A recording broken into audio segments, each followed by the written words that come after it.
I'm Renee Wood from Sheffield, and I'd like to take a few minutes of your time to talk about a very important question that's on our November 5th ballot. It's question number 6, which deals with the CPA, or Community Preservation Act. As some of you may know, I have been a selectman for 12 of the last 15 years, getting off the select board this past May. One of the things I have worked hard on during that time is community housing, which is also known as affordable housing, workforce housing, and a number of other names. Unfortunately, the only success that I and the select board during that time had regarding community housing was our CDBG grants for owner-occupied housing rehab projects. We were very successful on that, and I believe every grant that we applied for, we received. But with regard to the larger community housing issue of making it so your children and grandchildren and people that we need in town could afford to live in Sheffield, we have not done a good job, and that has troubled me. However, we now have an opportunity to rectify that with voting yes on ballot question number 6, which is to accept or adopt the Community Preservation Act. So the following presentation is directed toward that, understanding what that ballot measure is about, how much it's going to cost you as a property owner, who is exempt or can be exempt from paying that surcharge, and what's in it for Sheffield and Ashley Falls voters. So I'm going to turn to my screen now, and let's take a few minutes to go through this. And at the end, you're going to see my name, phone number, and email. So if you have any questions, give me a call, send me an email, and I will do my best to answer those questions. Okay, so as you can see, I really feel that question number 6, the CPA ballot measure, is really about investing in Sheffield and therefore our community as well as our future. So let's talk about the CPA. The CPA is state legislation that was adopted in 2000. It is designed to help Massachusetts communities address 4 critical areas, and these areas are for that there's usually not money left over once the town finishes doing its annual budget. Somehow fire trucks and police and highway vehicles, road and other infrastructure repairs, plus just the cost of running the municipal government always seems to take the money that's there.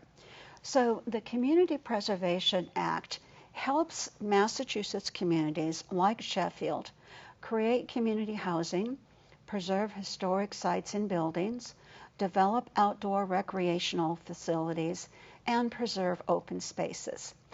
It consists of a contribution by us as property owners and a contribution by the state.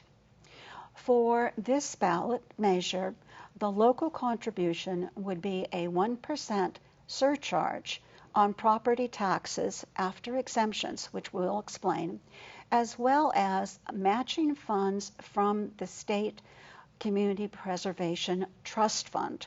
I want to point out to you that that trust fund is funded by real estate transaction fees. These are fees that people in Sheffield and Ashley Falls have been paying for over 20 years. Yet to date, because we have not adopted the CPA, we have received nothing in return. Also, when there's extra funds left over at the state legislature in a budget year, for instance, they will go ahead and contribute somewhere between $20 and $30 million to this community preservation trust fund at the state level. Every year, the state looks at who all's involved and what they've given locally, and they do a match. That match has ranged over the last 10 years from 17.3% to over 43%. this money can add up quickly, and it can only be used for one of those 4 areas that we discussed. Now, with a yes vote on ballot number 6, a community preservation committee would be created of Sheffield and Ashley Falls residents, which would review all proposed CPA-funded projects and make recommendations to be voted either up or down at a Sheffield town meeting. I want to point out that no CPA-funded project can go forward without voter approval. From a larger point of view, what has happened since the Community Preservation Act was adopted in 2000? There's now over 196 communities. 70% of the state's residents are in a community that is benefiting from the CPA, and over $3.4 billion with a B has been raised for CPA funding. Now, it's really important to understand that this 1% property tax surcharge will not raise Sheffield's property tax rate. The tax rate is set every year by the Select Board in concert with advice from the Assessor's Office, and it has to be approved by the state. This will have no effect on our property tax rate. In addition, this 1% CPA property tax surcharge is commuted only after all of the eligible town exemptions have been deducted. Now, for some people, that's a Chapter 61, very important for our farm community, the senior work-off program, veteran and blinds exemptions, and as you're going to see, there is built into this ballot measure an automatic 100% assessed value exemption on each and every real estate property. Let's talk about these exemptions for just a moment. The most vulnerable of our residents are protected. There is a senior income exemption for low to moderate income seniors, and that's anybody 60 and over. There is also a low income exemption for those under 60 years. So this takes care of our most vulnerable residents, because as we all know, when you own property, especially in Sheffield, you may have become quite property rich while your income has stayed the same. All that needs to be done to file for this exemption is to fill out a piece of paper providing income information and provide that to the town assessor. And in addition, as we just said, all taxable real estate parcels receive a $100,000 exemption off the assessed value. Let's talk about what this would cost. Now, I'm using fiscal year 24 tax figures of $11.75 per thousand. The tax figure for the tax rate for fiscal year 25 has not been set, but it is important to note that as assessed values of properties increase or decrease, and as the tax rate increases or decreases, the amount of money raised will likewise do the same. So the first line of this slide shows the assessed property value and the resulting annual fiscal year 24 property tax that is due. There is no surcharge on this first line. And you can just go right across the line and figure out where you are.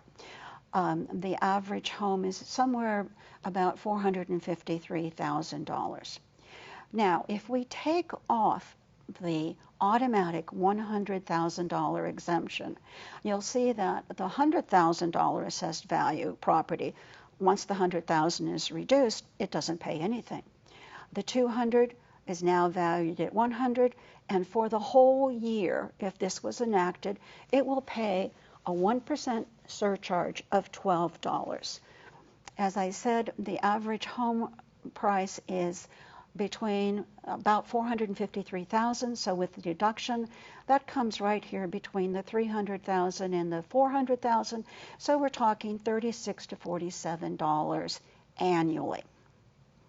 And again, remember, all the other exemptions, which I have not shown here, are taken off before this surcharge is figured.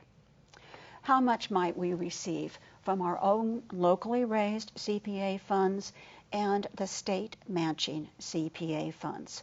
It is estimated by the CPA Coalition that based on our fiscal year 24 tax rate, we would raise an estimated $80,764, almost $81,000 a year. That would be matched by some number from the state CPA trust. Now that is figured every November after a year's worth of tax of the surcharge has been collected. But over the last few years, it would have averaged $15,000 to $35,000.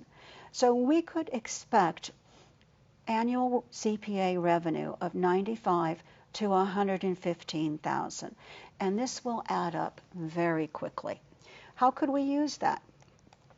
I'm going to focus on the categories of CPA usage that deal directly with community housing, because for years I have heard that this is the number one concern of Sheffield residents.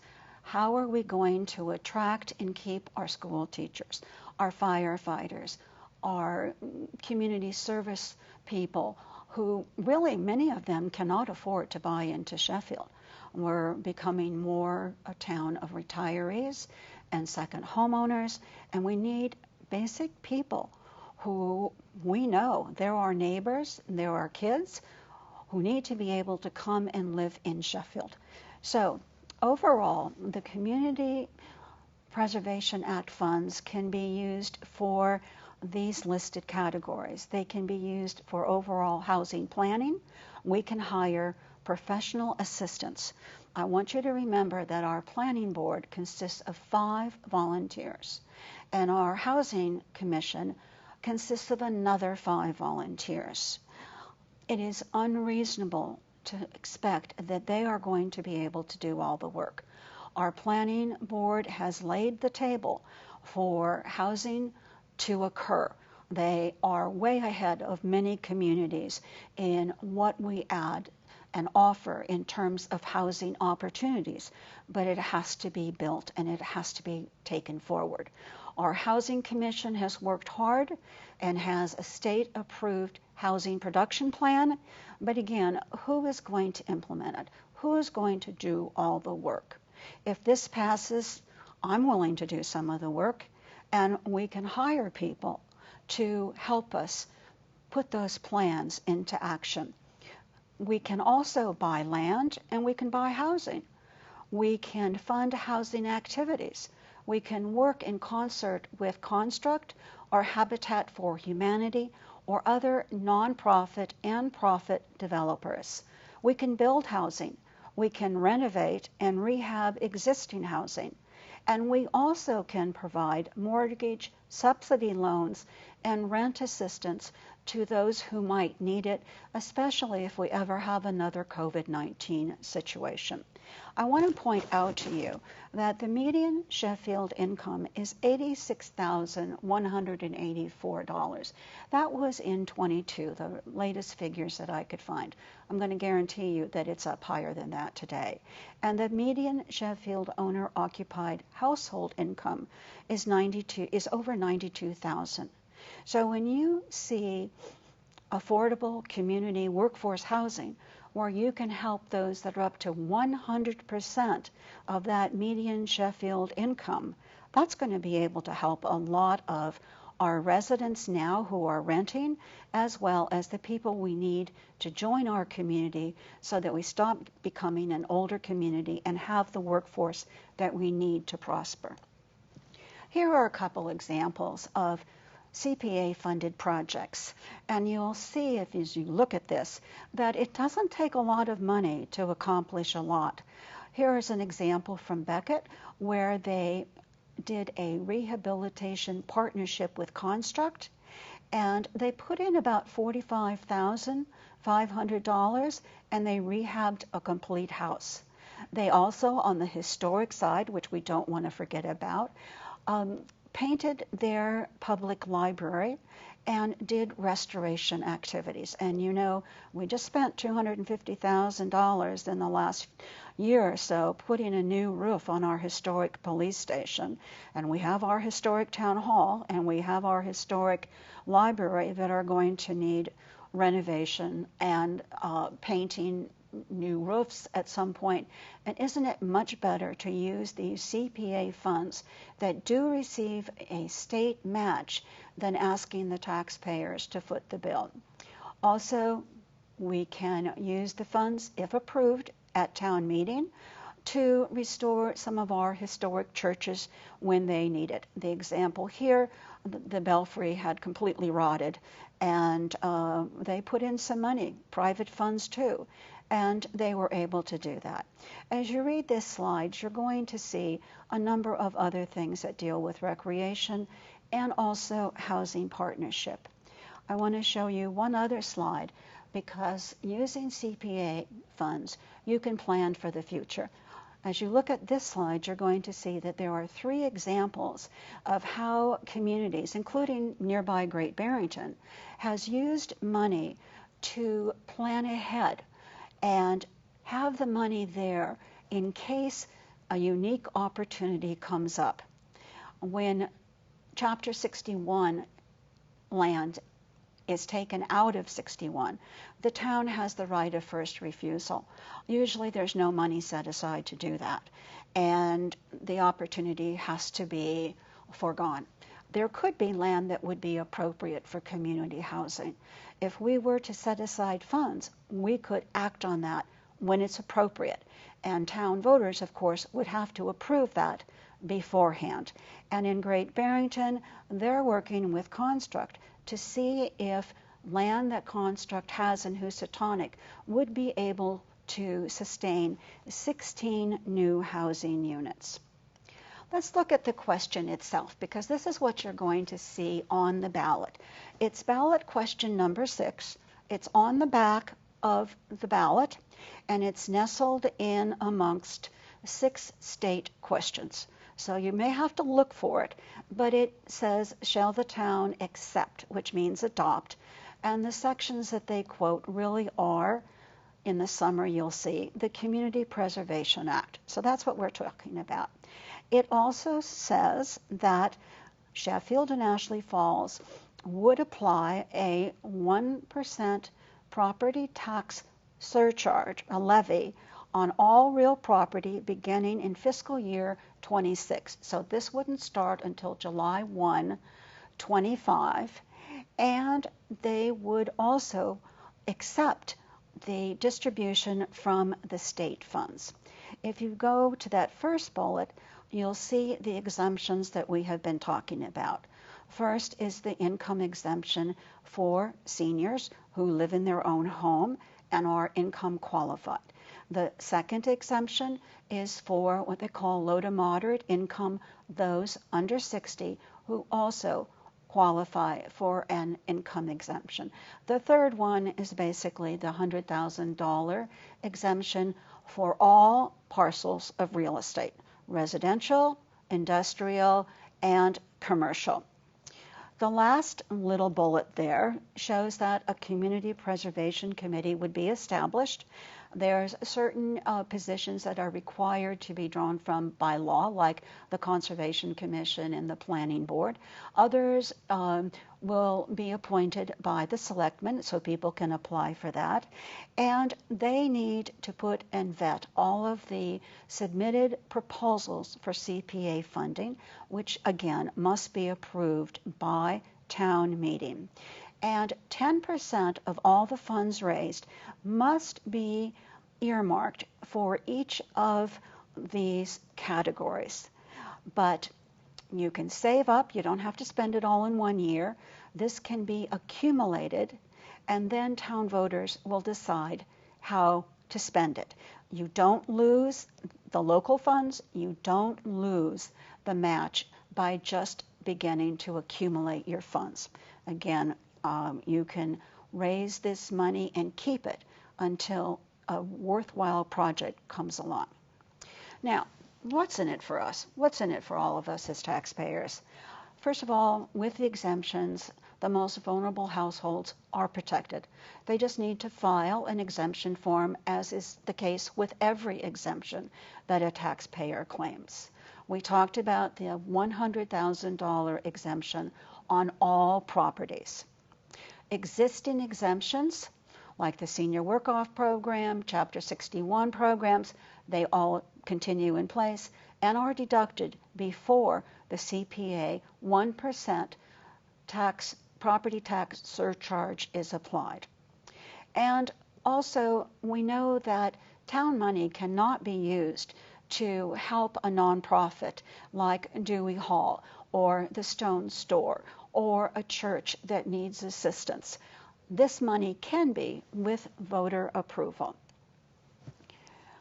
I think that this CPA is the best opportunity that we are going to have.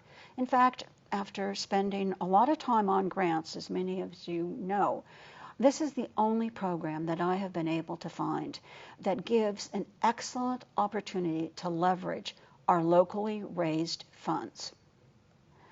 No other program that I know does this.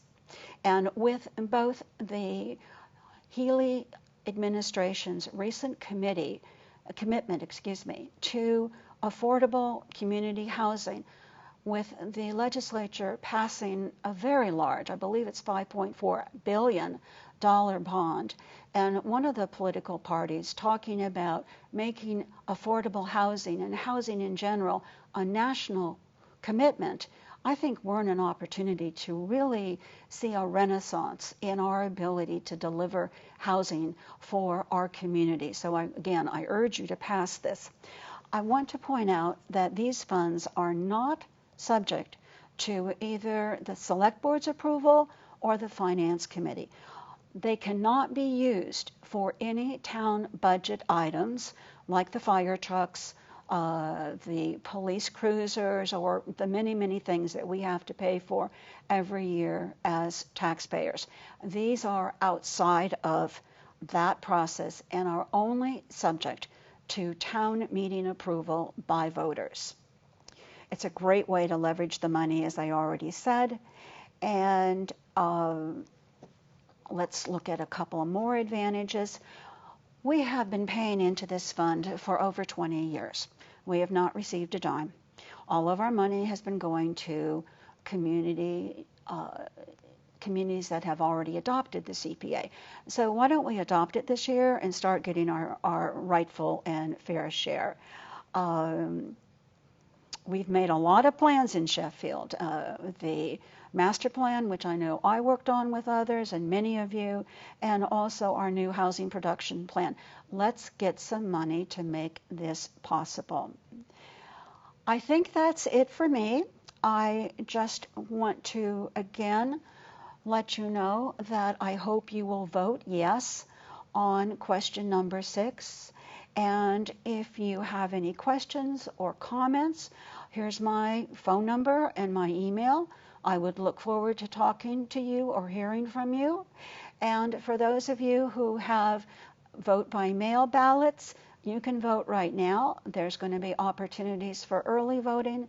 And then, of course, the big vote will be on November 5th. But please, this is truly an investment in our community and our future. So thank you for your time today. I really appreciate you spending this time with me. Thank you.